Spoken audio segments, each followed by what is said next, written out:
At this time, we will move to our first round of questions and answers.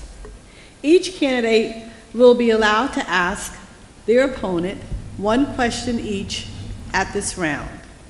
Our first candidate who will present her first question to her opponents will be Maritza Davila. Her opponents will have 3 minutes to respond. I would just like to remind our voters and our viewers of a couple helpful hints. Municipal Election Day is May 13th, 2014. Polling places will be open from 6 a.m. to 8 p.m. on Election Day. Polling site information is located on the front of your sample ballots. Handicap polling site information is located on the front of your sample ballot also. All of our voting locations are handicap accessible. Voting machine demonstrations are available at your polling site by your board workers. Bilingual assistance is also available at your polling site.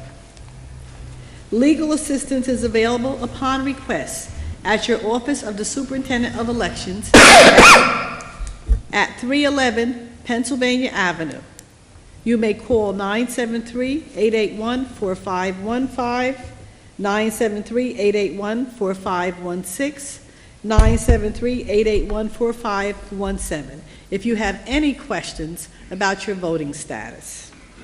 At this time, we will move to our first candidate, Maritza Davila, who will present her first question to her opponents. Ms. Davila, you may begin. Let me remind all the candidates that you will have 3 minutes to respond to any questions from Ms. Davila. Ms. Davila. Thank you, Madam Clerk. My first question is going to go to Mr. Gonzalez. Mr. Gonzalez, our current and previous two mayors have received payment for overtime, sick, and unused vacation days. And recently, the state of New Jersey said, and I quote, "The manner in which these payments were acquired were unethical, immoral, and potentially illegal." Do you agree with the DCA statement, and why? Thank you for the question. You're asking me, do I think if it was illegal? Was that the question? The question was the manner in which the payments were acquired. This was the statement by the DCA. They stated that it was unethical, immoral, and potentially illegal. Do you agree with the DCA's statement, and why? I do not agree because I do not understand or know the details and specifics of who approved what payments. And I will not make a statement saying that I do agree with it and saying that it's potentially illegal when we don't have legal counsel to address that question here today. Whether it was unethical, maybe, in my point of view. But again, there were city council members that approved those payments. I was not on the city council. Okay, thank you, Mr. Gonzalez. I'll ask the same question to Councilman McDaniel. Would you like for me to repeat, or? Yes, go ahead. Repeat, Okay. please. Our current and previous two mayors have received payment for overtime, sick, and unused vacation days. And recently, the state of New Jersey said, and I quote, "The manner in which these payments were acquired was unethical, immoral, and potentially illegal." Do you agree with the DCA statement, and why? Well, you have two separate scenarios. One in which one of the gentlemen paid back the money that he received. One in which the individual did not pay back the money. I don't believe that either of the gentlemen should have necessarily received these funds. And on the council, I've supported legislation to ensure that that doesn't happen moving forward. So we have a number of things that took place in the past. I prefer not to beat a dead horse. When these issues arose, this current council took immediate action that was under our control. I was not on the council to approve any of these payments. However, I'm happy to say I was a part of the council that took immediate action to ensure that this doesn't happen moving forward. Thank you for the question. Thank you, Councilman. My next question is for Mr. Alex Mendez.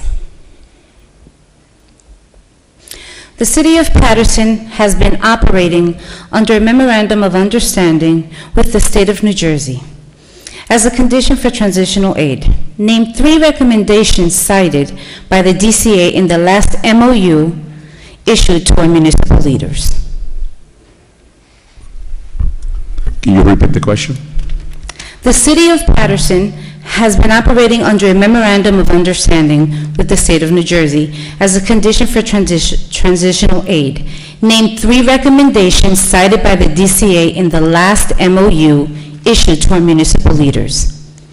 Sure, and I will thank you for the question. And at this time, I will definitely give one recommendation. I'm not really familiar with the case because I'm not currently at the city council, but I'm studying and going over this case. But when it comes to MOU, my biggest concern is that the city at this time spending money that they don't have, and we have to be very careful the way we use our revenue. And based on that direction, I will make my recommendation as soon as I became elected as a councilman at large this May 13. I will go over one of the biggest situations that we have in the city is accountability, and that's going to be one of my main focus. Thank you, Mr. Mendez. Madam Clerk, I'm done with my questions, my first round. Thank you, Ms. Davila. Ms. Maritza Davila has completed her first round of questions. We will move to our next candidate, who will present his first round of questions to his opponents. Our next candidate who will present his round of questions to his opponents will be Eddie Gonzalez. Mr. Gonzalez will have an opportunity to ask each of his opponents one question, and his opponents will have 3 minutes to respond. Mr. Gonzalez, you may begin. Thank you. My first question is to Mrs. Davila. You serve on the County Parks Committee. What are your recommendations or views on the proposed alternative plans to redevelop the Paterson Great Falls? Currently, yes, I am the chair to Friends of Passaic County Parks. The County Parks Commission that I'm on brings monies, additional monies to our county parks. You're asking questions concerning the national park and my position in Friends of Passaic County Parks? Can I clarify? Ms. Davila, are you asking I'm Mr. asking to Gonzalez repeat the to question. clarify? Yeah, to clarify. Mr. Gonzalez, perhaps you could restate your question Okay, so sure. that if Ms. Davila has Sure, a sure. response, she can respond to your question. You mentioned in past debates that you were the chair of the Passaic County Parks. Understanding that the Great Falls National Park is now a national park signed by Obama in 2009 to be America's newest national park, and that incorporates a lot of property around the Great Falls. And there has been, for 2 years, and we're ending 2 years now, of review, a planning review of what is going to happen and how is the national park, the Great Falls, is going to look like in the next 5 to 10 years. There's been discussions about that. There's been meetings with commissioners and the public who's been attending. What are your views on the alternative plans that were proposed? There's 3 alternative plans that were proposed. Okay, now I understand what you're asking me. And currently, at this time, I will not comment on those because I have not attended any of those meetings, as those meetings have been during work hours, and also as a commissioner for the planning board, some of them have been held while I've been on planning board meetings. So, thank you. Thank you. My next question will go to Mr. Ken Morris, current councilman. I propose, God willing I win, I propose to put legislation to begin a commuter's tax. This legislation would require individuals who work in this great city but does not live in this great city and takes money out of Patterson to other neighborhoods and other towns, in which there's many governmental bodies as well as nonprofits and other employers who have a very large portion of their employees that do not reside in this great city. You were chairman and are chairman of the Finance Committee and have done a great job doing that. So if I am elected and propose this, would you support this commuter's tax, which will have a slight tax on these individuals who do not live here, so that we can benefit from additional revenue to help support the tax burden and take it off the shoulders of the homeowners? Thank you for the question, Mr. Gonzalez. I would be in full support of anything that would bring additional revenue within to the city of Patterson to help relieve the burden of the Patterson taxpayers. However, unfortunately, we would not be able to institute a commuter tax because a commuter tax could only be instituted in a city of the first class, in which Patterson is not a city of the first class. We don't meet the population requirements to be a city of the first class. So more importantly, what we need to strive for is to have the population counted correctly in the city of Patterson, because even though the census has us at 146,000 people, anyone walking the streets would know that number is far above that, more like 170,000 people. If we can get an accurate census count, which will then allow us to pass a commuter tax, because we will then be a city of the first class, I would be fully in support of it. Thank you, Mr. Gonzalez. Thank you. Question to Mr. Bernard Jones. What experience do you have in boards and governmental bodies, whether it's a governmental body or a nonprofit? What can you bring to the table?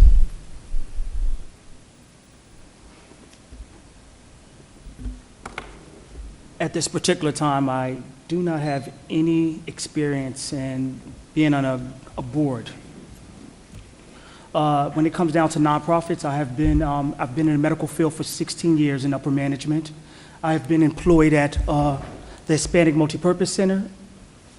I'm sorry, can you hear me? I have opened my own home health agency, which is another medical facility. And with that experience and learning from the Veteran Council, if elected, I'll be willing to sit down with them and learn what it takes to be a councilman. Does that answer your question, sir? Sure, it's your response. Thank you. Mr. Younes, in your opening statement, which I don't agree with, but with your opening statement, you did state that you were waiting to see who would run for city council and that none of us was qualified. I've never met you. I'm sure you haven't met any of these great individuals who are running today. Great credentials they have, including myself. How would you make a statement? Why would you make a statement like that when you never had discussions with myself or any of the other candidates that are running? Can you clarify that a little bit? Question me for yourself, not for the others. If they come in, I could answer them. I can answer you too. Okay, in your statement too, you said you manage like $55 million in spending in the corporation, which is in New Jersey, ND, whatever. This corporation is not a non-profit organization, okay, where you work. You run in to present your boss, Robert, to defend his business. Because all the income this company made is from our tax dollars, from our grant money, and they can't make a profit. That's why they want to deliver something to our city. Thank you so much. There's no rebuttal, right? Because that No, was sir. ridiculous. Okay, Mr. Gonzalez, there's no rebuttal. I'm sorry. Last question, Mr. McDaniels. Serving our council and our citizens for 2 years now, you opened up with the, I guess, the issue about the taxes or about the latest taxes that were passed.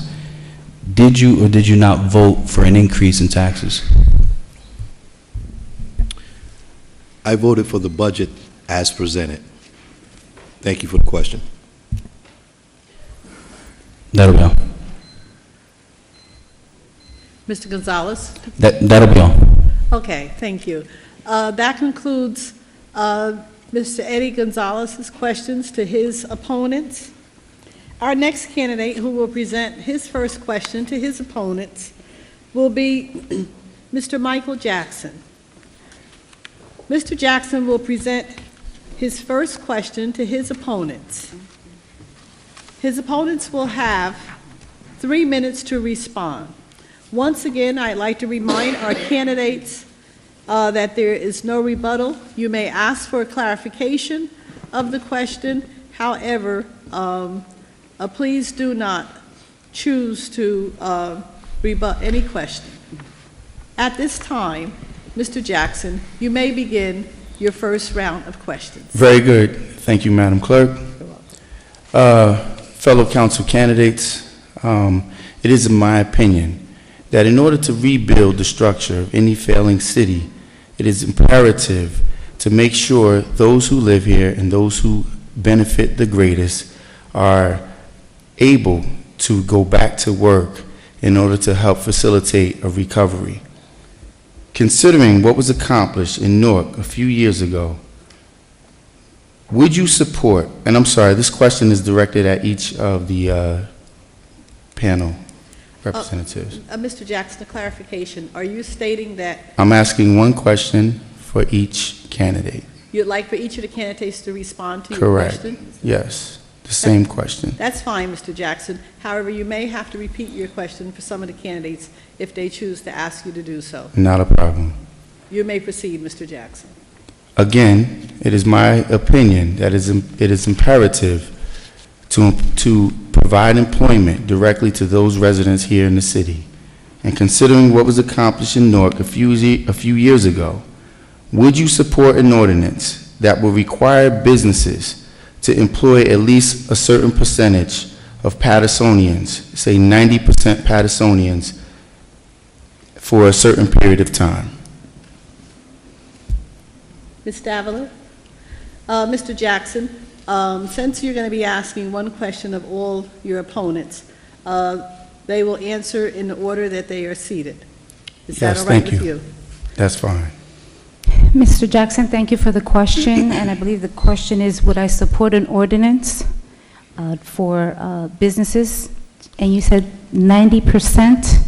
Would you support an ordinance that will require businesses that coming into the city to do business to employ at least 90% of the Patterson population, and why not?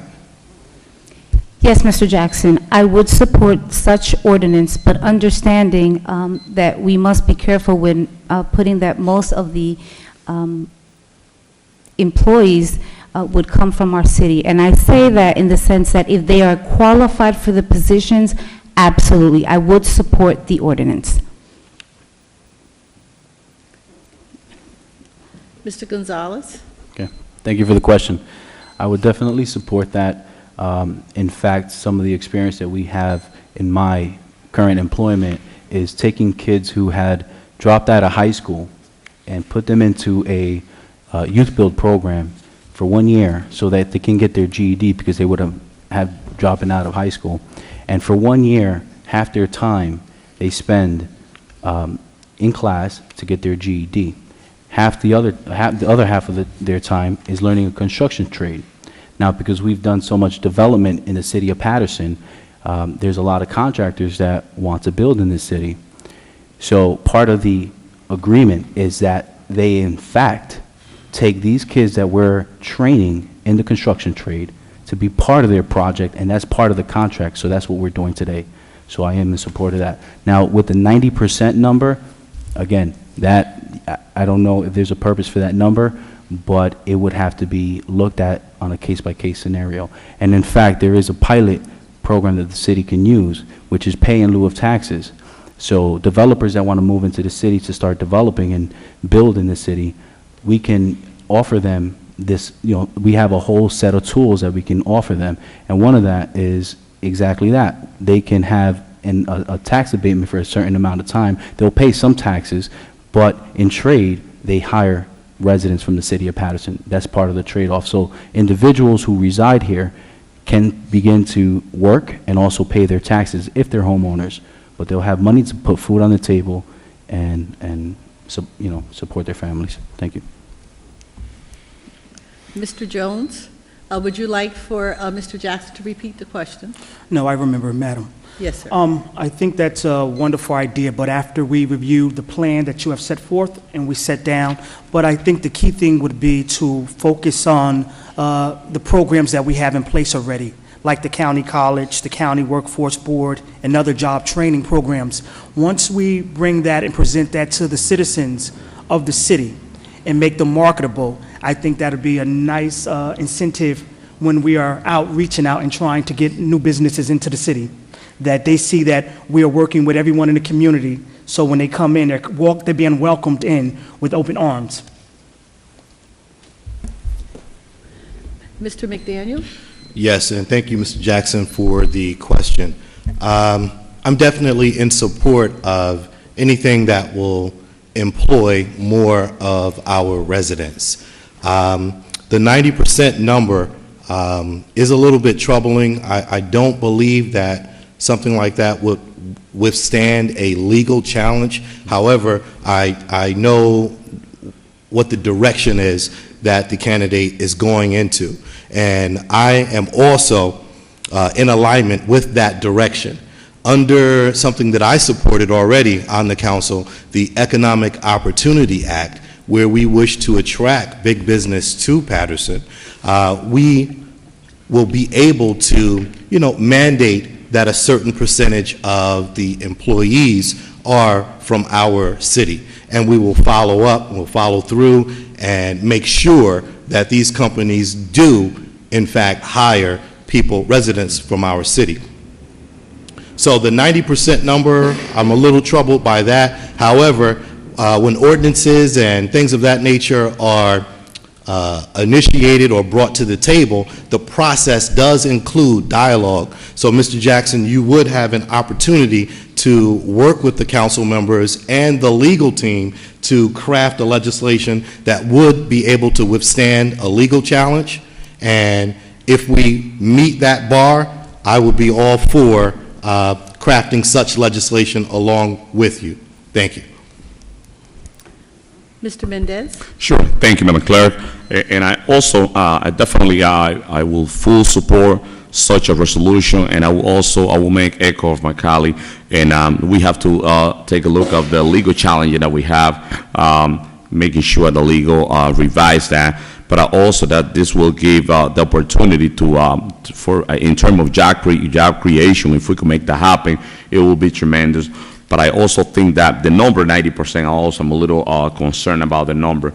We need to make sure that the company that we're looking and we negotiating to make sure that they come to Paterson, we got to make sure that we have those qualified people in town. So I think that we will have to create a very aggressive plan in terms of getting people and make sure that they get the qualification that they need for such a plan. But I definitely, that's one of my bullet point on my campaign, job creation. I was the first commissioner that I opened a forum, that I created a forum for local business, just to help them understand the process on how to get involved in the bidding process. I do support local business. I'm a business owner, and I think that that's the only way that we build a strong local economy, and that's what other cities doing, like Newark and Jersey City. they changing, they bringing new revenue into the city, and I think that that's the direction that Patterson need to take. But going back to your question, I think that the legal team will have to revise that in order to make that happen. Mr. Morris? Ladies and gentlemen, those who know me know that I don't bluff, I don't beat around the bush. And we have to be very careful of those statements that make good sound bites. Now, the reality is that the Federal Labor Act prohibits employment discrimination based on residency. So we cannot require businesses to hire residents only. But there are some things that we can do, some of the things in which I've done in the past. Particularly, I not only wrote, but I sponsored the municipal level project labor agreement. Now, what this said, that if you use $1 million more of public money, 25% of the folks employed on these jobs will have to come from locally based apprenticeship programs. Now, what that means, if they're being trained at local programs, they're more than less likely to be Patterson residents. So you kind of bend the law in a way to ensure that you get a high percentage of people from the city of Patterson working. But legislation that prohibits the employment of others outside the city is illegal, based on federal statutes. So I'm not going to sit here and say that I will support it when I know it can't be done. What we need to do is work on things that can be done. Having training programs in this city, working with our boards of education, our educational system to ensure that our kids are trained to qualify and work in these fields.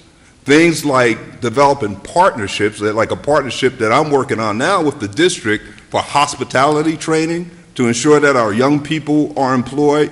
When we talk about employment, let's talk about things that can actually be done. Thank you. Mr. Eunice?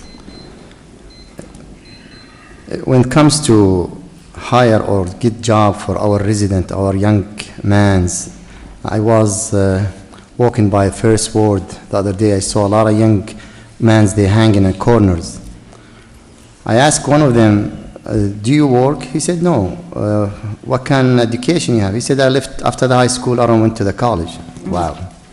We need to educate our kids, to train them, to put them in a mechanism to work, to get job. If we want to send those kids to work, I spoke with some officials here in the city. They said many of our kids, they attend to the police department, they fail in a test. I said, yes, it's our mistake. Why wouldn't take these kids, this young man, and train them and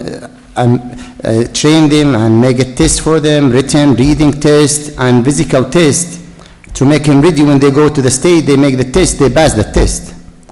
I support anything, make our Parisonian work, because I feel pain when I saw my neighbors, they have no job, or my tenant, they have no job to pay the rent. I have some plans. I talked to one friend of mine, she's in a civil organization. We're gonna do training for those youth, those young men, to train them to be a carpentry or plumbing or electricians, helpers, to get them a job. Because how you gonna get job for them if we gonna apply to job in a hospital, he have no degree to hire him. If you wanna send him to work in Passaic Community College, how he gonna get the job if he have no degree or he have no experience? We're gonna be like reasonable, or we could talk sense sometime. If you have someone, he's qualified to work, he gonna get job. We have a lot of jobs in the city, around the city. Thank you. Thank you, Mr. Jackson. Thank you. That concludes Mr. Jackson's first round of questions to his opponent. Our next candidate, who will present his first round of questions to his opponent, will be Bernard Jones, Jr. He will have an opportunity to present a question to each of his opponents. His opponents will have 3 minutes to respond to his questions. I would just like to remind our voters that sample ballots can be carried with you into the voting machine area. When you get your sample ballot in the mail, bring it to your polling site. You can carry this into your a voting area, you can also carry it into the machine with you. A voter may apply for a mail-in ballot by mail up to 7 days prior to the election. He or she may also apply in person at the county clerk's office until 3 p.m. the day before election. Note also that voters have an option of indicating on an application for a mail-in ballot that they would prefer to receive a ballot for each election that takes place during the remainder of the year. At this time, we will move to Mr. Bernard Jones, who will present his first question to his opponents. Mr. Jones, you may begin. First question is for Mr. Eddie Gonzalez. Mr. Jones, please make sure your mic is on. I'm sorry. Thank you so much. You're welcome. The first question is for Mr. Eddie Gonzalez.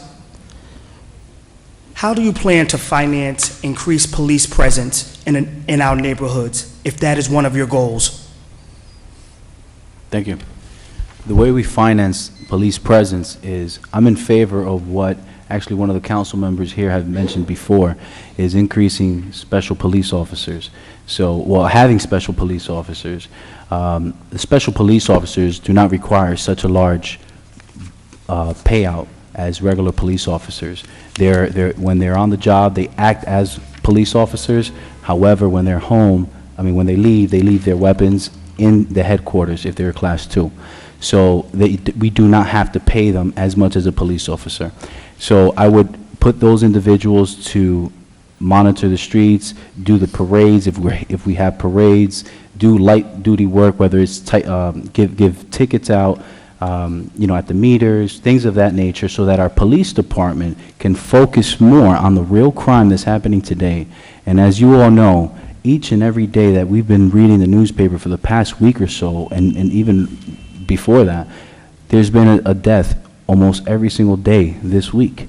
Whether it's a car accident, someone getting shot in the back while driving a motorcycle, we need our police department to focus on the real crime at hand, and then let special police officers even bring in community policing back to Patterson so they can handle the more administrative stuff, doing the paperwork inside the headquarters, things of that nature. So the financing for that will be, more made available, opposed to, hiring more police officers to do that work.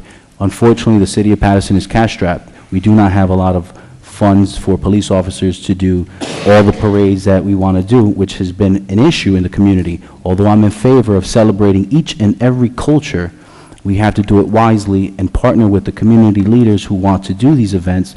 But I think as far as policing, we need to have special police officers, even community police officers, take that position instead of paying regular cops at whatever the rate is, $35 an hour. We can have a $13, $14 an hour individual doing the very same job. Thank you. Madam Clerk, the second question is for Ms. Mr. Jones, you're asking your first round of questions. Oh, the first round? Yes, sir. That's it. I'm finished. Okay, Mr. Jones, it's my understanding that You have No, it's okay. Yeah, you go.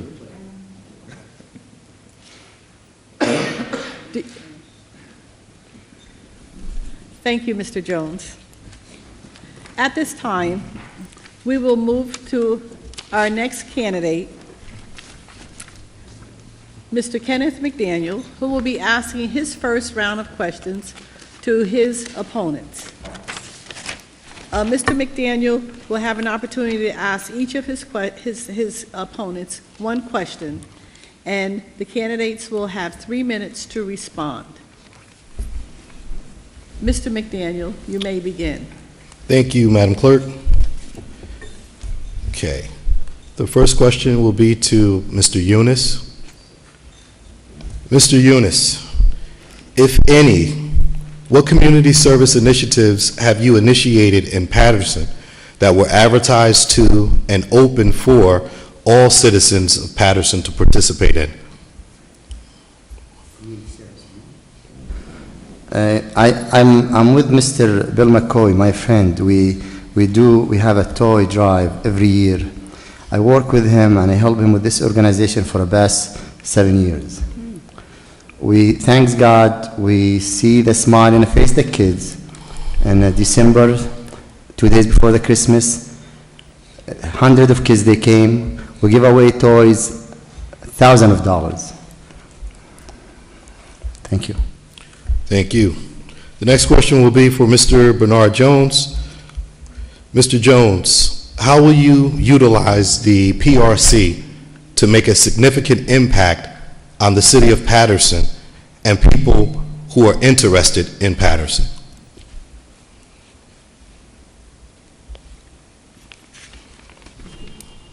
Can you repeat that question, please, Councilman McDaniel? Yes. Councilman McDaniel, you may also, when you give abbreviations, you can also state what the abbreviation stands for, in case your opponent isn't familiar with an abbreviation. Yes, thank you, Madam Clerk. I'm aware. Okay. If you have knowledge of the PRC, how will you utilize the PRC to make a significant impact on the city of Patterson and people who are interested in Patterson? Can you give me the abbreviation,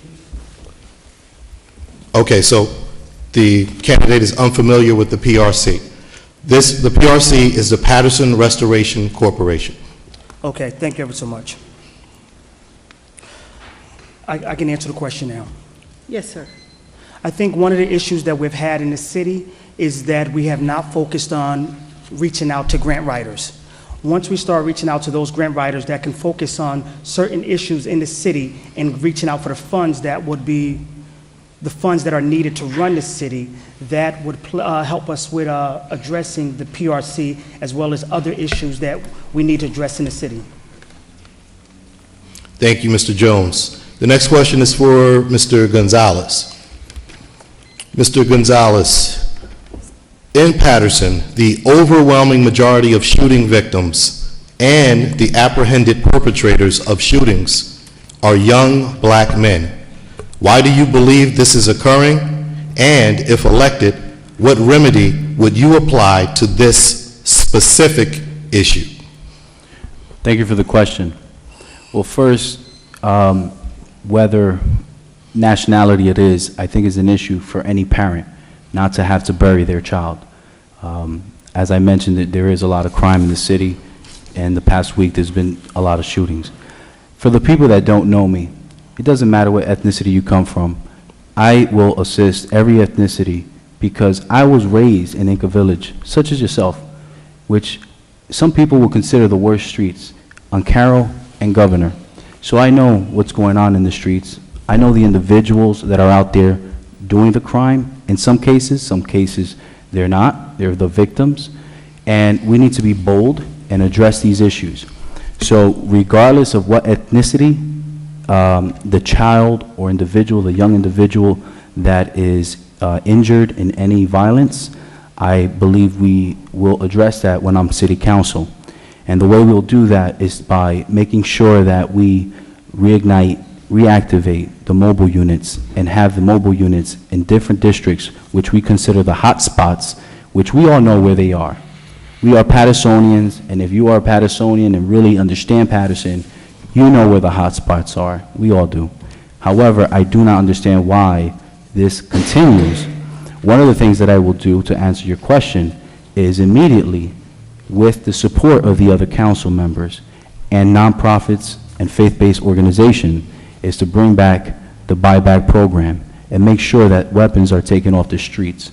If we offered them $100 the last time we did it, we need to find fundings to make sure that there's $300 for every gun brought back. Now, at the end of the day, a lot of individuals are committing crimes because we are not offering them jobs. We are not offering them opportunities, skills, a trade. So unfortunately, many of them are doing this, robbing and doing violent acts because they need to feed their families, and is not excusable. So we need to find alternative ways to make sure that the young people that you mentioned are not in the streets so they don't get shot.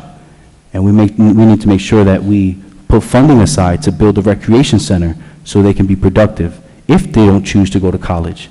We need to train them, give them a trade and a skill so that they're not in the streets, and therefore if they're not in the streets, they will not get shot. Thank you, Mr. Gonzalez. Next question will be for Commissioner Mendez. Commissioner Mendez, you were recently re-elected to the Board of Education. It seems that you may be holding a seat on the Board of Education just in case you're not elected to the City Council. Was the Board of Education merely a political stepping stone for you? And the answer to your question is not. That was not my intention. I was re-elected at the Patterson Board of Education, and as soon as I was re-elected, I got the community knocking at my door and asked me to run for a higher office and run for the City Council because they know my leadership. They know that Alex Mendez is not in the street only on election day, and they deliver the job that I have done on the school board. I'm not at the City Council, and I'm already fighting for creation of job. I'm not at the City Council, and I'm doing my work to fight violence in the street. And so the answer is no. It was not my intention, but the community asked me to run, and here I am. I'm running. As a matter of fact, I was the first candidate who was certified in a week for this election, and I'm 3B, and I will continue doing my job because the most important thing for me is not to finish my term, but the most important thing for me is what have you done in that position? Have you represent the community? How you helping the community in that position? That's the question that I want to ask those elected officials that are holding position right now, what they have done in the city of Patterson, because the city of Patterson is going on the right direction. Crime, high property taxes. Every day we have family leaving the city of Patterson because they can't afford it to pay the taxes, because they have their property in foreclosure, and because of the crime in the city of Patterson. They don't feel safe. They don't feel safe, and that's a problem. And that's the problem that I'm going to address as soon as I become elected as a city council at large this coming May 13. I'm going to start working at the next day because I have a clear plan. And those registered voters, those Pattersonians that knows me, they know that actions speak louder than word, and I got my hands on the community. 3B. Thank you, Commissioner Mendez. The next question will be for Mr. Jackson. Mr. Jackson, if you're familiar with the MUA, please tell us what its responsibilities are, what its operating structure is, and what are some of the plans the body has proposed over the past few years, and what your position is on those plans. Thank you, Mr. McDaniel. The MUA is the Municipal Utilities Association, which I know currently is being or driven by Mr. Eric Lowe. The exact functionality of the MUA, it is a functioning body that generates revenue for the city through the process of the electricity that is generated by the falls and some other mechanisms that are in place there. I do not, at this point in time, know the full, did I ever have full disclosure of everything that operates within the MUA, but I do know that that is a function that falls under the jurisdiction of the administration, as of which the council does pass any, or vote on any procedures that's put in place by the administration. Thank you, Mr. Jackson. The next question will be for, well, I'll conclude at this point for this round. Thank you. Yes, Mr. McDaniel. Mr. McDaniel has concluded his first round of questions to his opponents. Our next candidate who will present his first round of questions to his opponents will be Alex Mendez. Mr. Mendez will present his first question to his opponents. Once again, you are hearing the candidates formed for the council at large candidates. Our candidates are now in their first round of the question and answer period, and our candidates are asking their opponents the first round of questions during this forum. At this time, Mr. Mendez, you may begin asking your first round of questions. Thank you, Madam Clerk. And the first question is for Ms. Marissa Davila. Patterson, one of the Patterson main concern, or one of the number one concern in the city of Patterson is the crime, the high crime in the city of Patterson. What have you done before you decide to run for office that made a positive impact in this fight against crime?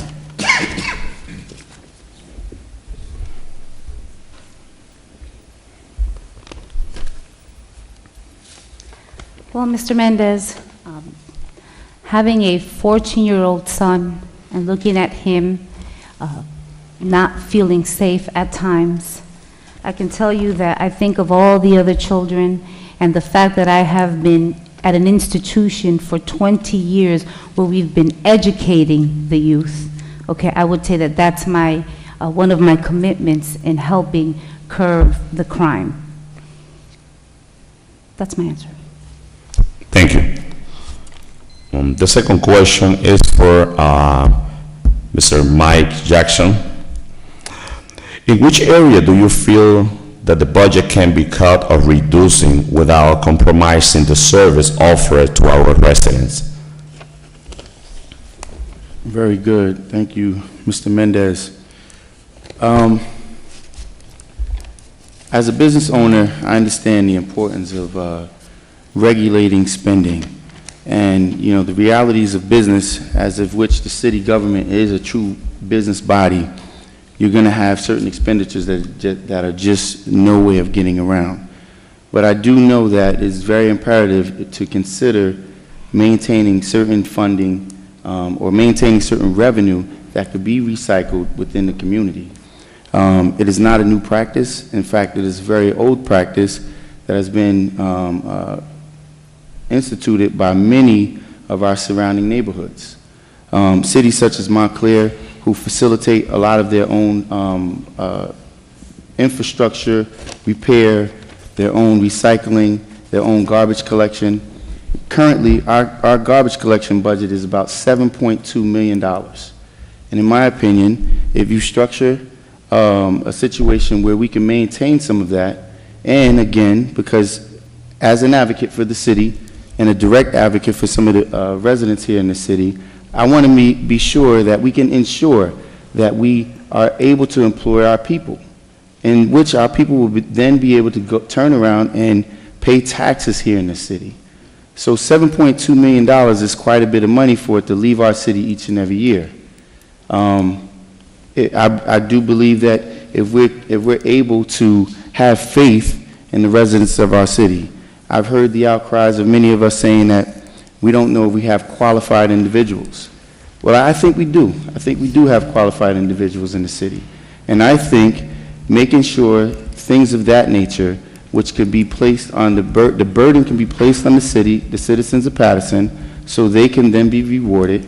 And then also, so we can make sure that those citizens of this city make a fair living, so they can afford to pay taxes, and they can afford to send their children to college and do all of the things that we all would like to do. So I think there's many different line items that could be looked at, one of which that I mentioned now is the garbage collection, and I'm sure there's several others that could be looked at in ways to keep revenue in the city, which does not abandon the obligation of that particular service, but what it does is it does restore money back into the city. Thank you for your answer. The next question is for Mr. Ken McDaniel. As a candidate for councilman at large, it's my understanding, I understand that we as a council are responsible for the budget because we approve the budget. Now, the question is, what have you done to reduce property tax that is in effect right now? What have I done in the 2 years that I've been here to reduce property tax?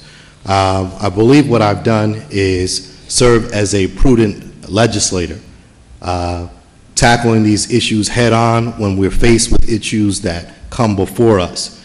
I have not, in the 2 years that I've been here, come up with a specific way that will definitely reduce taxes. However, I do have some ideas that will shave money off of the budget that will in turn help with our property tax situation. One of those is to take a look at the contracts that we're currently in. And we're currently in negotiation with labor unions. Some of these unions have antiquated contracts that only benefit the members of the union and are not serving the city well. There are situations where upon leaving Patterson as an employee, individuals walk away with large lump sums of money. We have an opportunity to renegotiate those contracts, thereby saving money for the taxpayer, thereby offsetting the tax levy and the burden on the taxpayer to pay high taxes. That concludes my question, Madam Clerk. Thank you, Mr. Mendez. You have no more questions for your first round? No, thank you. Yes, sir. That concludes Mr. Alex Mendez's first round of questions to his opponents. Our next candidate, who will present his first round of questions to his opponents, will be Kenneth M. Morris, Jr. Mr. Morris will present his first round of questions to his opponents, and his opponents will have 3 minutes to respond to the questions.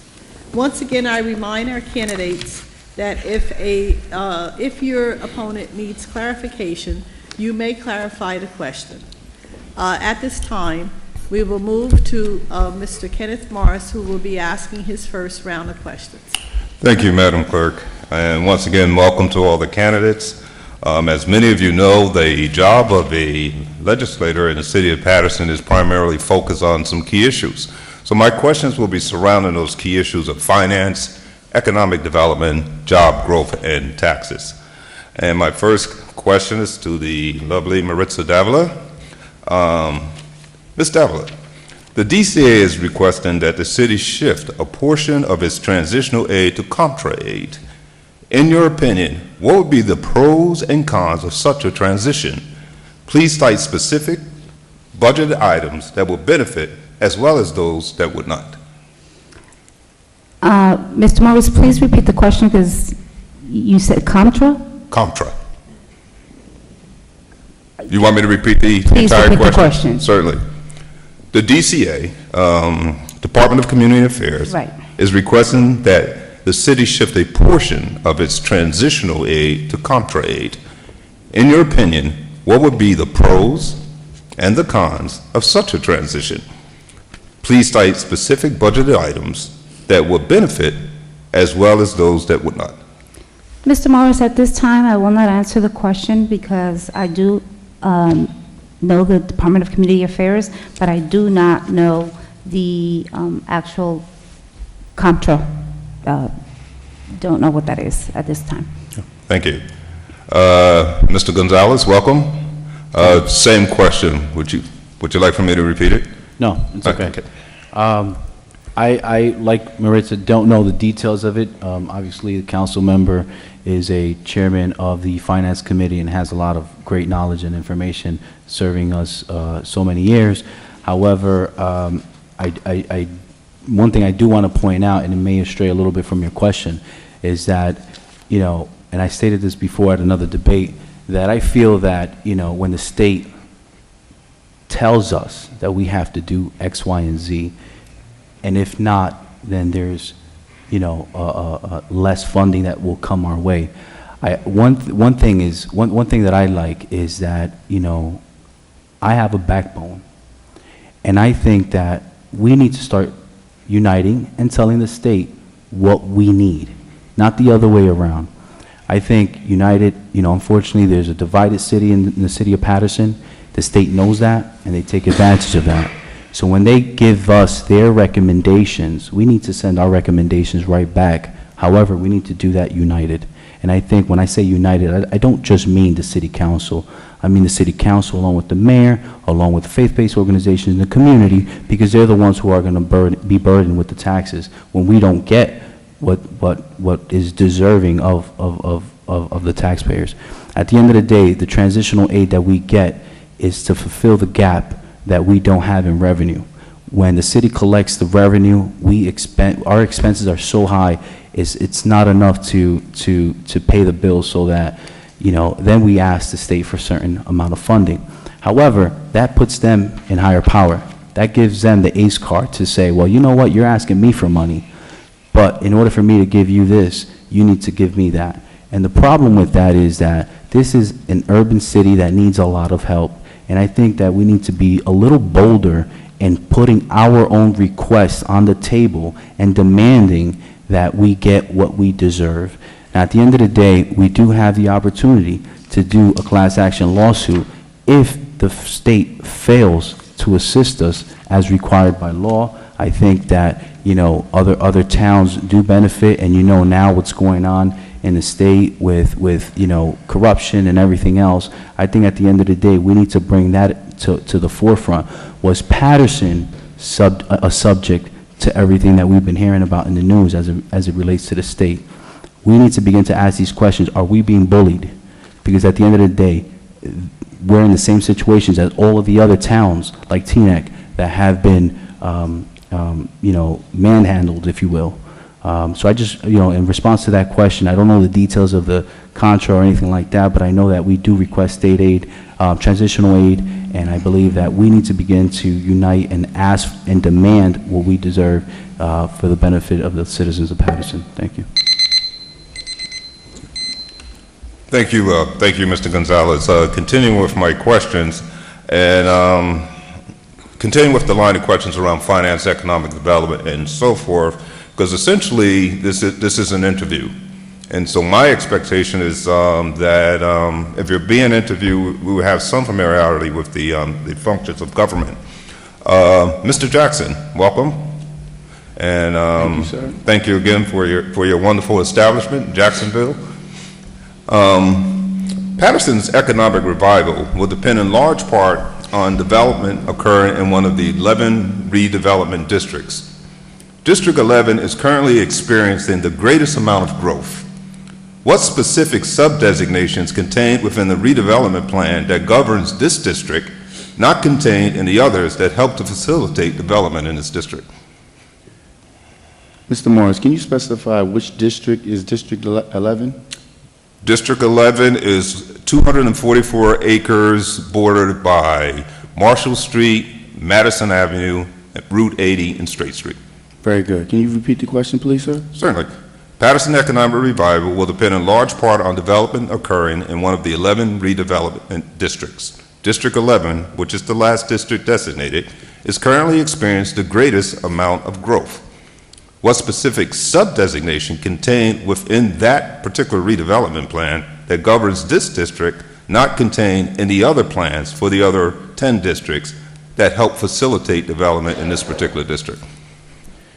Well, I would say, considering all things and looking at that district and some of the things that are there are several key destinations that are there that may be playing a part in it. If you look at that area, it's heavily infiltrated by county facilities, which also may have some type of influence on those designated districts for redevelopment. You do have places like the other organizations such as NJCDC, which is in that area, that has been playing a crucial part in the development of that district. You have the potential or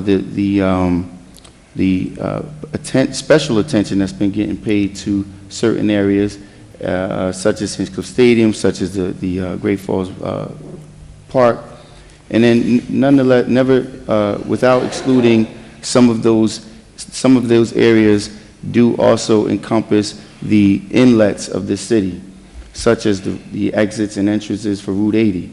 So without having any previous knowledge of why certain areas have received certain attention, I would make an educated guess as to speak how I've felt during the past several years of watching certain things and how things get allocated.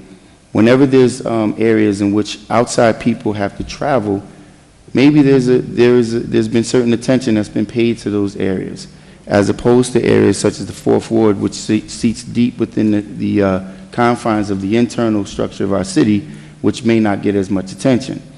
So, again, without having played a part of the planning and the infrastructure of setting forth the development, I'm just, as a citizen, I'm making a judgment call on why special attention may have been paid to that district.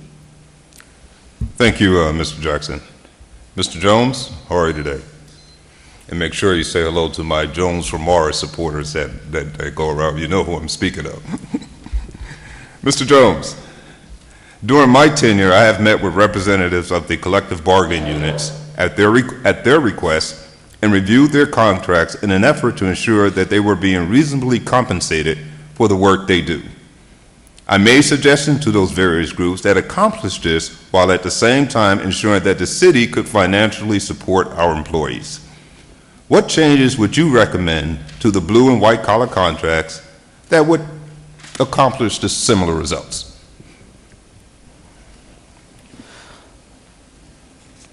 Mr. Councilman, one of the key things I think... It's Ken tonight. Mr. Ken, thank you so much, sir. I think one of the key things I would focus on is having accountability and creating a separate committee that would focus more closely on monitoring current expenditures and long-term financing, and just comparing our contract with other cities similar to our size on how their contracts are written out, and see if we can benefit and learn from those other cities. It's all about reaching out and seeing how it works, how we're going to benefit from those opportunities as well. Thank you, Mr. Jones. Mr. McDaniels. I thought something was going on there. I have held fast in not voting for any budget that increased taxes without cutting government waste. However, I can't say the same thing for many of my colleagues. If both you and I are fortunate to be reelected, what would you suggest of how we can work to ensure that the administration remains accountable to the taxpayer? Thank you for the question. And I believe that accountability is something that we on the City Council have been calling for in a variety of different ways. Unfortunately, what we've been met with on many occasions is work that I would say that we have been unsatisfied with, work that in some instances has been less than professional. What we do need is a reporting structure where the administration is accountable for almost every single thing that they do, especially when it encompasses spending money and use of facilities, use of things like vehicles and things of that nature. Speaking from experience, we have a number of situations, unfortunately, where it does not appear that for a number of years, and I'm not just talking about this current administration, but for a number of years, it does not appear that supervision has been satisfactory on many levels. I'll take the cars that are utilized and employees get to take these vehicles home. We, the taxpayers, are paying for their wear and tear on the vehicles, their use of gas and things of that nature. I called for an accounting, a full accounting structure of who is taking these vehicles out and for what purposes. I have yet to receive that. There are a number of different things that I can list where we're calling for accountability that is just not there in some cases. So we have to be in a position where we can enforce these things on the administration, because we serve as the eye of the public, and we can't even have the appearance of impropriety. The administration has to share and divulge this information so that the council can serve as the watchdog for the community. Thank you, Mr. McDaniels. Mr. Mendez, welcome, sir. Thank you. Probably the only person on the council who has a voice similar to mine. Say thank you. Yeah, oh, yes. Mr. Mendez, Yes. pilots, payment in lieu of taxes, offer tax incentives to developers to help them make their projects financially feasible. However, these incentives come at some risk to the taxpayer. During my tenure on the council, I have financially structured pilots so that the taxpayer is not financially harmed over the course of the pilot, while taking into account the developer's EBITDA, that's earnings before interest, taxes, depreciation, and amortization. However, how would you structure a pilot so that the taxpayer is not at risk and the developer is able to make their debt service coverage ratio? Sure. And also, I will thank you for your question, because as a business owner, I think that one of my number one priority will be bringing new business into the city of Patterson, and I mentioned this in different debate, but I also, not at the cost of the taxpayer. We have to be very careful when we sign a tax abatement for 20 years for a company in order to bring that company into the city, and that's something that we have to go over. I will make sure that once I get elected, I'm planning to serve on the finance committee along with a safety committee, but more specifically on the finance committee, to bring my knowledge and work along with might be you or whoever get elected on that committee, because I think that there's been some tax abatement in the past that are affecting our taxpayer at this moment right now. We have taxpayers that are paying for those tax abatement, and meanwhile we have residents losing their property because they can't afford to pay the taxes. That's unfair, and that's a lack of responsibility. And in this finance committee, that's the job that we're supposed to do. We're supposed to look for our taxpayer interest. Thank you. Thank you, Mr. Menendez, for your response. Mr. Yunus, once again, welcome this evening. I want to just circle back to an earlier question I asked with regard to the DCA. As I said earlier, the DCA is requesting that a portion of the city's transitional aid be shifted to contra aid. In your opinion, what would be the pros, the benefits of this, and the cons of such a transition in this aid? And I would, if you can, ask that you cite specific budgeted items that would benefit, as well as those budgeted items that would not benefit from such a transition. As you know, you are the finance chair in this chamber as a councilman. You know, the state always, they come in during our budget. When we negotiate the budget, we know if we want to pass the budget or not. If we have short of money, they come with many ideas. They want to play a game with us here in the city, because we have elected officials. They don't know how to play the politics game with the state to bring aid. Okay, when we have a budget, it's we have a gap, like $17 million. We need aid from the state. The state, they jump, okay, you have to do 1, 2, 3 if you want to receive my aid.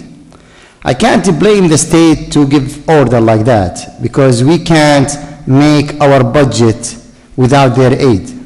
Because as you know, you are a financial chair, our budget, it was in 2007, $207 million, and now $246 million. Okay, I don't know how you're gonna you increase it that much for almost $40 million, and you squeeze our taxpayers for 40% increase.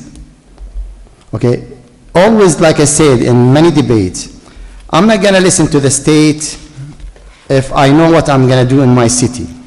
If I don't know how to manage my town, I'm gonna listen to them and I'm gonna take their order if I want to take their money. But if I am qualified to manage the city, I don't need their money. I will have my budget without their aid. Thank you. Thank you for your response, Mr. Yunus. Madam Clerk, ladies and gentlemen, that concludes my round of questioning until round 2 of the interview. Thank you. Thank you, Mr. Morris. Our next candidate who will present his first round of questions to his opponents will be Mr. Haitham Yunus. Mr. Yunus will have an opportunity to present his first round of questions to his opponents. His opponents will have 3 minutes to respond to the questions. I would just like to remind our voters that once again, Election Day is Tuesday, May 13th, 2014. Our voting hours are from 6 a.m. to 8 p.m. on Election Day. At this time, Mr. Haitham Yunus will present his first round of questions to his opponents. Mr. Yunus, you may begin. Okay, first question for Mr. Gonzalez. You said you work for NJDC or CD, wherever this organization. They have a charter school in Spruce Ave Street, and they have another facility down the street. How you approve across street from the school? There is a facility. It's been taking place for almost 2 years, which is a rehab center. How you not fighting the city not to let these buildings taking place there, because across street from the school you manage? I'm sorry. First of all, it's NJCDC. Can you clarify your What's the question? name? I don't understand your question. I'm I sorry. don't know the name of the organization you work with. NJCDC, New CC. Jersey, Charlie David CC, Charlie okay. CDC. Can you just? I'm sorry. The building you were talking about, a building across the street from a. From the school, the brick building, the one is built 2 years ago. The one is rehab center. I'm not familiar with the building you're Wow, talking about. you're not familiar, and you manage a school, is the children under elementary school and daycare over there and a pre-K school. We own most of those buildings on that side. Which building are you No, speaking you have, Mr. Can you just clarify which building? Give me an address, give me a name. there of the building. is a rehab center across street from the school. There is no rehab center Yes, across sir. any of the I have a schools. building next Which- door to this which- center. We don't operate a rehab center, so, and there's No, no no, you don't rehab operate center it, there is in its private owner. Mr. Yunus. I don't Okay. know what he's talking about. Mr. Okay, Yunus, all right. All right, Okay, another question. Well, no, but let me respond. Mr. Yunus, I apologize for interrupting you. You were asking Mr. Gonzalez a question. Mr. Gonzalez was asking for a clarification. Mr. Gonzalez, did you get the clarification? I did not get the exact building he's talking about, but I'll answer the best that I can. I'll try to cite every single building in that neighborhood for you, because I do Mr. my Yunus, research when I do you ask have an questions, address so- or a name of a building, perhaps? It's a brick building next to, where is my sign? Where is my sign in Spruce? The next building to, this is a brand-new building, cross street from the school. Okay. Yeah, first of all, I don't know where your signs are. I hope they're everywhere, because you need to market yourself. So I would say there is several properties. We spent over $55 million building around that area. We have about 14 properties in that area. So I think the one you're talking about is a brand-new 8-unit building that we did, and it's not a rehab center. It's apartments for formerly homeless individuals. So when we talk about building this city, it's about getting the most vulnerable people off the streets. So it's not a rehab center. It's a rehab center. It's a housing unit for individuals. It's 8 units for people who were formerly homeless in the street. And we're sensitive to addressing the needs of the city. This is what I do each and every single day that I wake up. So whether I'm on this council or not, I will continue to do that work that I love so much. So to answer your question about that, I'm not even sure if it was a question, but that's what that building is. And why am I not fighting? I'm fighting not to get them out. We put them there, so they're not in the streets, homeless, begging for money. We're providing social services. We're providing an opportunity for them to have a better life. And this is what we need to be doing with our youth, because we also have a brick building, if that's the one you're talking about, which is for kids growing out of the foster care system. Once they're 18, they're let out of the foster care system, and they're homeless. So those buildings, yeah, we built those buildings to make sure that we have those 12 other units available for those individuals who growing out of the foster care system after the age of 18. We accept them in and we teach them how to become independent, how to interview, how to find a job, how to cook, and how to be responsible citizens to make sure they're productive in their life. So we have that. We also have senior citizens while we're talking about buildings. We have a building being constructed right now on Elm Street and Cianci Street, right next to St. Michael's, which is almost 95% done, which is going to be 20 units of affordable housing, which is 16 units of the 20 are going to go again for these foster care kids who are growing out of the foster care system, and 4 3-bedroom units for grandparents raising grandchildren with some form of mental disability. So if you want me to fight to get them out, I think you're in the wrong town, buddy.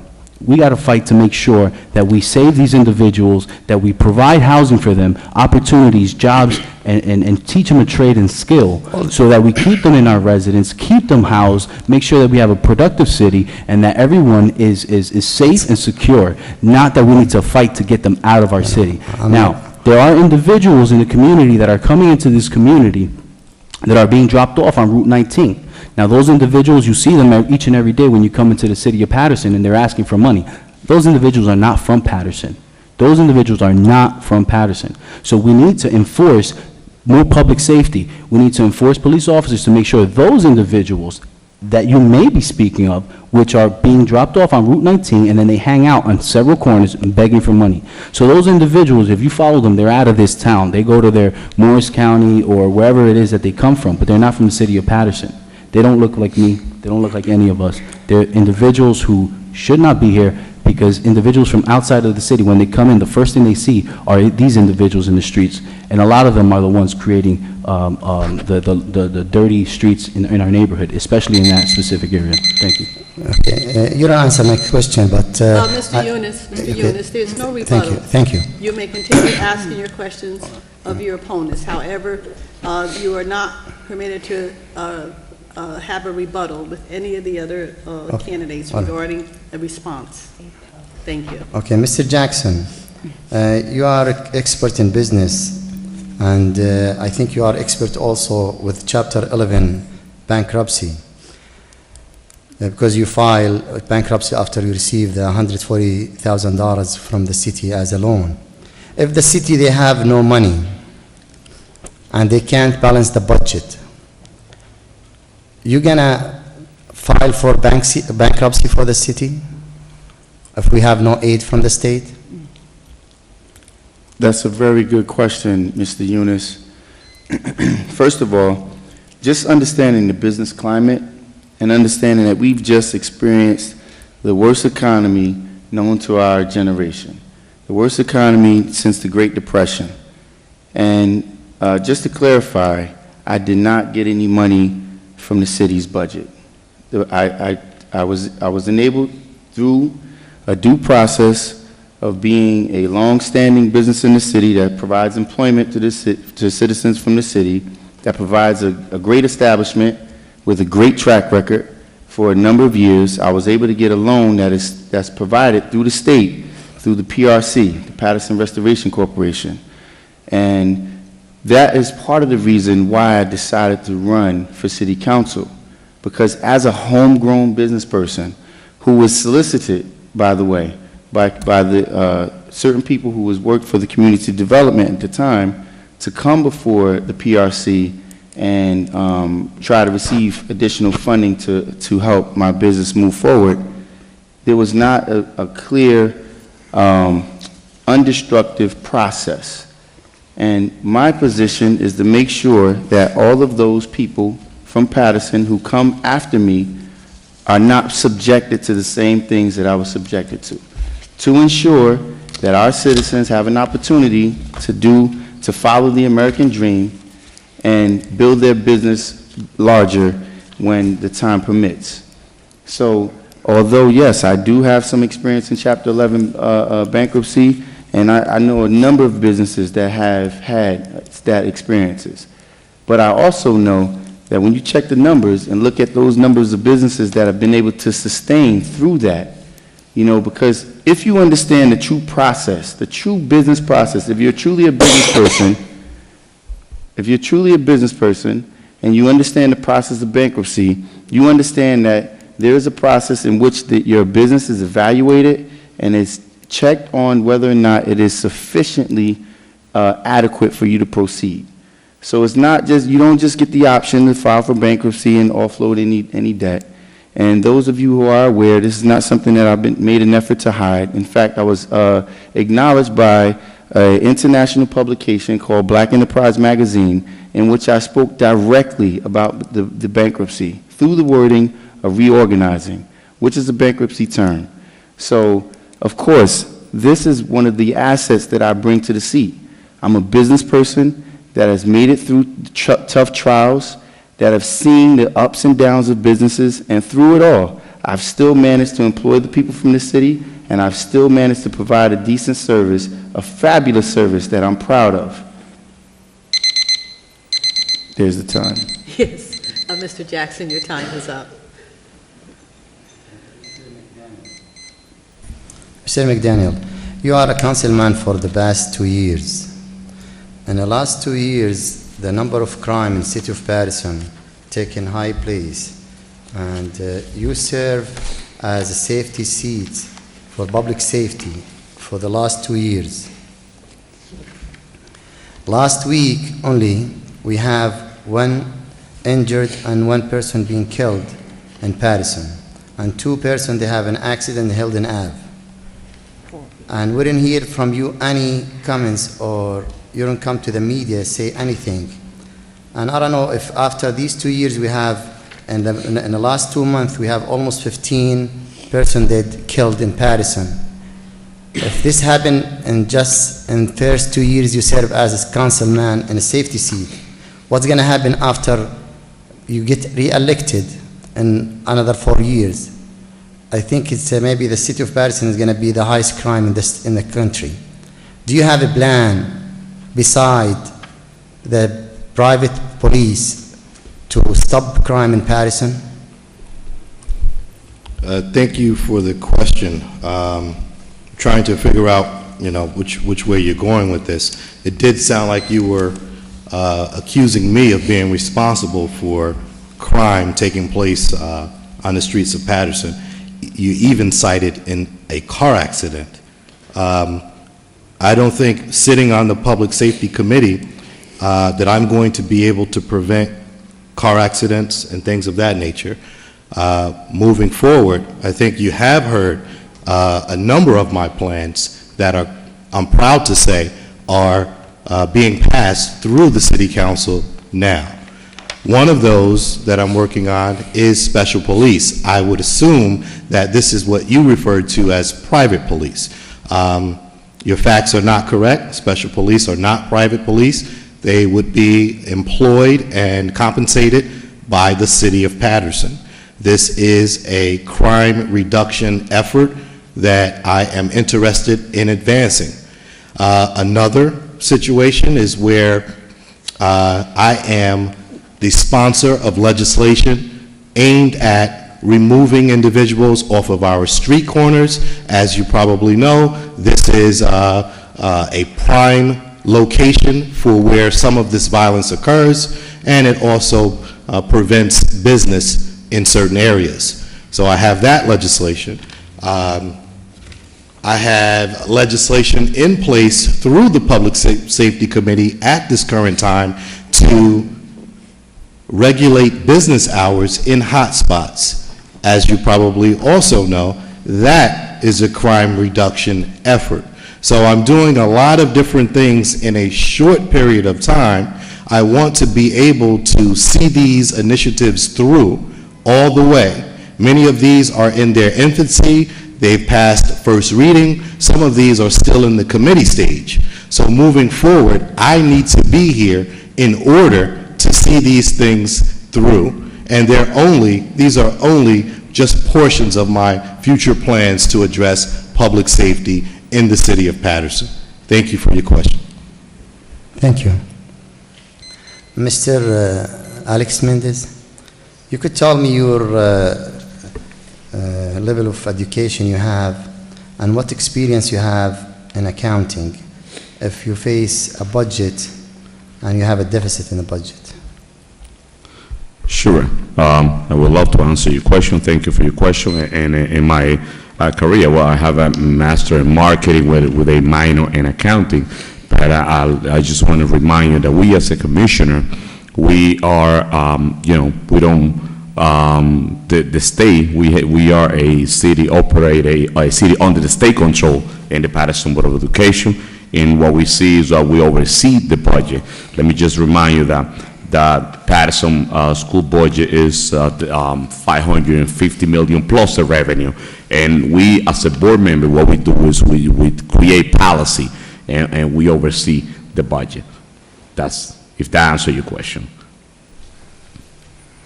She told me I can't make comment again. No, there's no rebuttal, Mr. Yunus.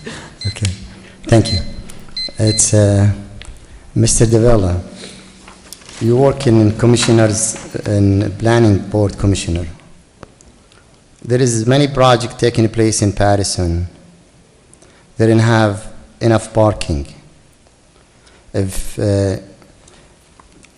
Are there all these projects taking place in Patterson? They didn't have enough parking. They submit a document to prove they're gonna have or replace the short or parking they should have provided with their plan. I'm talking specifically in the 6th ward. Mr. Yunus, thank you for the question, but I'm not exactly sure what the question is. Can you please repeat it again? There is many new project buildings in the 6th ward in Patterson. It's a multi-buildings there. All these buildings didn't provide enough space parking lots. Did you, as a commissioner and planning board, did you investigate or see the document they submitted, those contractor or this owner building or the developer? Did you see the document they submit? They have enough space parking, or there is just pass it without the enough space parking? Okay, Mr. Yunus. Yes, I am a commissioner on the planning board, and there are various projects going on and that have been going on even before I became a planning board commissioner. Currently, you asked about the 6th ward. I believe the document you're talking about are variances that developers or businesses come into the city. They want to go ahead and do business with us, but unfortunately, the entire city of Patterson there's an issue with parking. And so we have these issues. Do we say no to the businesses, or do we help them? And one of the things that we do is, yes, we do review the documents that come before us. We actually go to the sites and we look at it, and we do allow companies to apply for variances, and yes, we do approve them. Thank you. Thank you, I'm finished my turn. Thank you, Mr. Clark. I'm finished my questions. Okay, Mr. Yunus. That concludes Mr. Yunus's questions to his opponents. As we move into our second round of questions and answers, I would just like to remind our viewers that if you would like to vote early, you can do so by going to the county clerk's office, which is in the courthouse at 401 Grand Street. You would go to the county clerk's office, and you would get a vote-by-mail application. You would complete it, and the county clerk will give you a vote-by-mail ballot. And at that time, you can vote and walk your ballot to the Board of Elections, which is right down the hall from the county clerk. If you would like to have additional information regarding early voting, you may call the county clerk's office. Kristen Corrado is the county clerk in the county of Passaic. As you know, the city of Patterson is the county seat, and so the county clerk's office is at 401 Grant Street. Once again, the number for the county clerk is 973-225-3632. I would also like to let you know that the county clerk's office will also be open the Saturday before municipal election, which is May 10th, for early voting. So please, if you would like to vote early, you may go to the county clerk's office at 401 Grand Street. You must be a registered voter to vote. If you're not sure if you're a registered voter, please call the Superintendent of Elections at 973-881-4515. If you're not sure of your voting status and whether or not you are eligible to vote, you may also call the Superintendent of Elections office, and they will be happy to look up your name and let you know if you're registered and also if your voting status is still active.